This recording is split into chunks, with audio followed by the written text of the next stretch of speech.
Ever had a word stuck in your head dancing around like a crazed alphabet disco?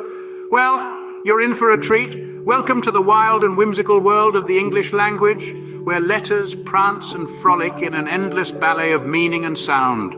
Now, English, as we know, is a bit of a rebel. It borrows from every language it meets in a dark alley, and it breaks more rules than it follows. It's the linguistic equivalent of a mischievous child who's had too much sugar. And yet we can't help but love it because, well, it's ours. Just when you think you've got a handle on it, English pulls a fast one on you. It's like a game of linguistic whack-a-mole. You may think you've mastered the I before E, except after C rule, only to be ambushed by weird.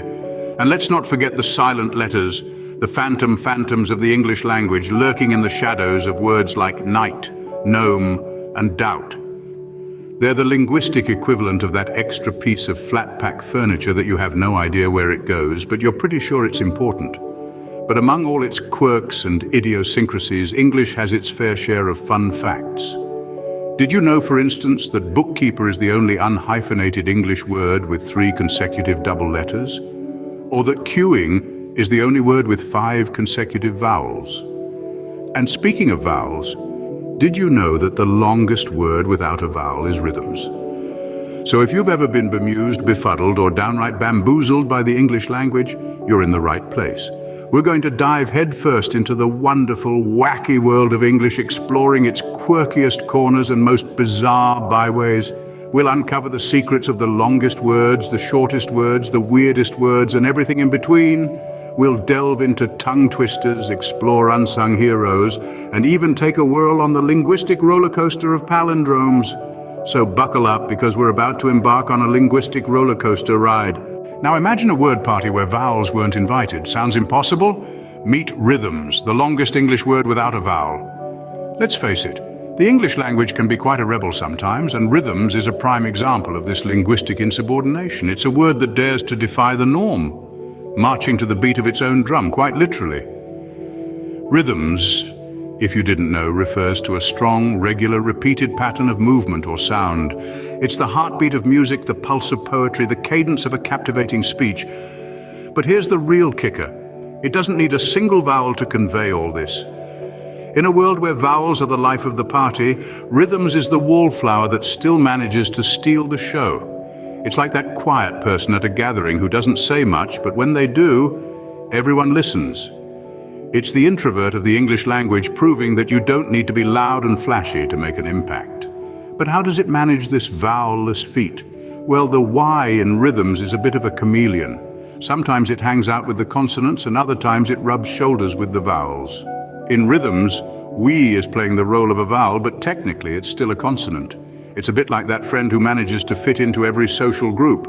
So, there we have it. Rhythms, the longest English word that snubs vowels but still manages to make itself heard. It's a bit of a linguistic oddball, a word that dances to its own tune, and we love it for that. Who knew rhythms could be such a rule breaker, eh? But hold on, we've got more linguistic oddballs coming up.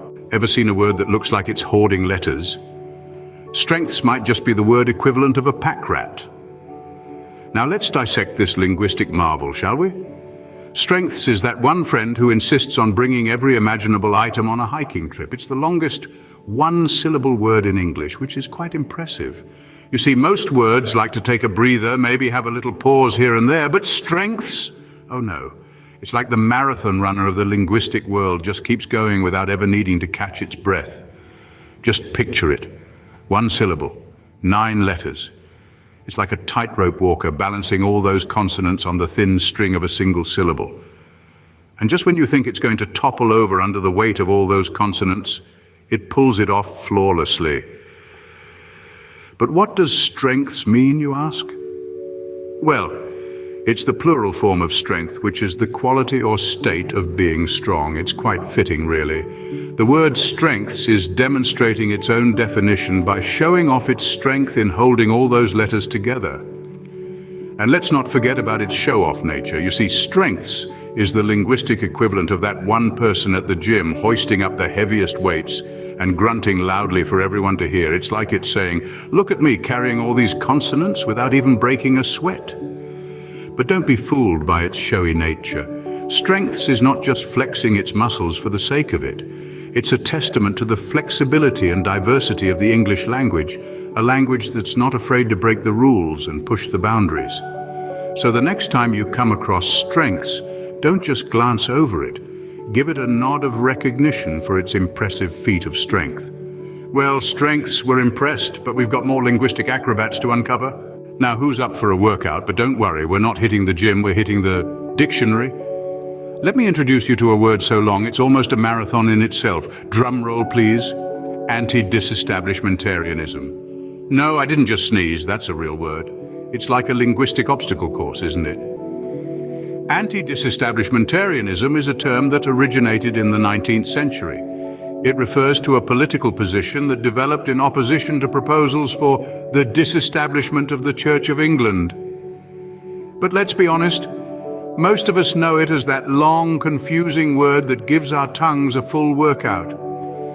Imagine being at a party and someone asks, "So, what are your political beliefs?" And you respond with, "Oh, I'm an anti-disestablishmentarianism enthusiast." You'd either be the life of the party or everyone would slowly back away. Either way, you're bound to leave an impression. Now let's break it down. Anti-disestablishmentarianism, 8 syllables, 28 letters, one tongue twister. It's like a verbal obstacle course that challenges your pronunciation skills to their limits. It's the Everest of English language, a true leviathan of lexicon, but don't be disheartened. It's not about getting it right the first time. It's about the journey, the struggle, the triumph of finally being able to say anti-disestablishmentarianism without tripping over your own tongue or running out of breath. It's about the sweet victory of mastering this linguistic behemoth. So go ahead and give it a shot. Say it with me, anti-disestablishmentarianism. There you go, you're one step closer to becoming a tongue twister champion. Woo, anyone else need a water break after that one? And while you're catching your breath, don't forget to subscribe to our channel for more fun and fascinating word workouts.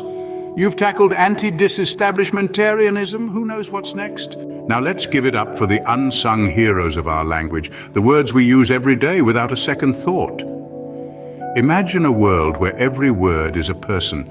In this bustling city of letters and sounds, our heroes are the ones you least expect. They aren't the flashy words like supercalifragilisticexpialidocious or the tongue twisters like she sells seashells. They're the everyday words, the ones we take for granted. They're the words like thee and. Think about it. Thee is the solid, dependable friend who's always there for you. Need to introduce a noun? Call on thee. Got a specific thing you're talking about? Thee is your guy. He's not the life of the party, but he's the one who makes sure everyone gets home safe. He's the designated driver of language, the stalwart hero who holds everything together.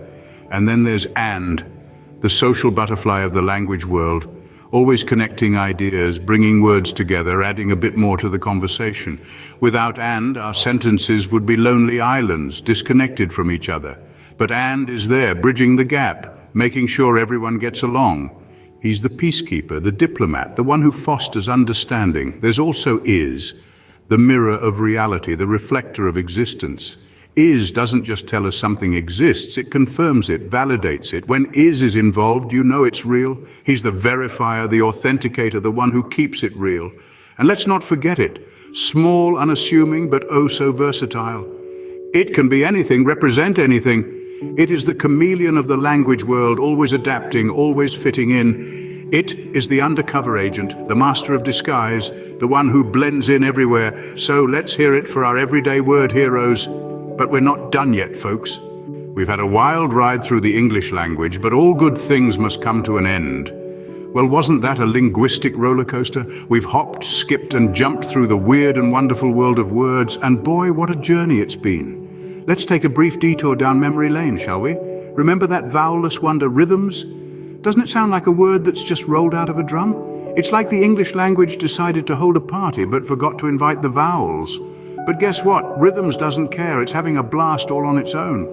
Then we had supercalifragilisticexpialidocious, the letter overload, the superstar of our show. This word is like that overachiever who's always trying to outdo everyone else. With 34 letters, it's the longest word in the English language. Can you believe it? Ah, and who can forget the tongue twister? Sixth sick shakes, sixth sheep sick. It's like a linguistic obstacle course, isn't it? I bet some of you are still trying to say it without tripping over your tongues. And let's not forget our unsung heroes, the words that do all the heavy lifting behind the scenes, words like the, and, a, and it. They might seem insignificant, but without them we'd be speaking in a series of disjointed words. Imagine ordering 1 coffee, please, and it coming out as coffee 1, please. Sounds like a secret code, doesn't it? So there you have it, folks. We've met some truly remarkable characters on this journey. Some were a mouthful, others a tongue twister, and some were just plain odd. But they all have one thing in common. They make the English language the vibrant, diverse, and sometimes downright baffling entity that it is. So next time you're stuck in a word dance-off, remember, Rhythms has got your back. Now, before you dash off to impress your friends with your new word wizardry, hold your horses. There's a little matter of a button or 3. You see, our love for words is as endless as the word rhythms is vowel-less. So why not hit that like button, share the fun, and subscribe to the Funny Gateway channel? Because after all, sharing is caring, right? Remember, every like, share, and subscribe is a vote for more fun with words. So do your bit for the language lovers out there, and we'll see you next time on Funny Gateway.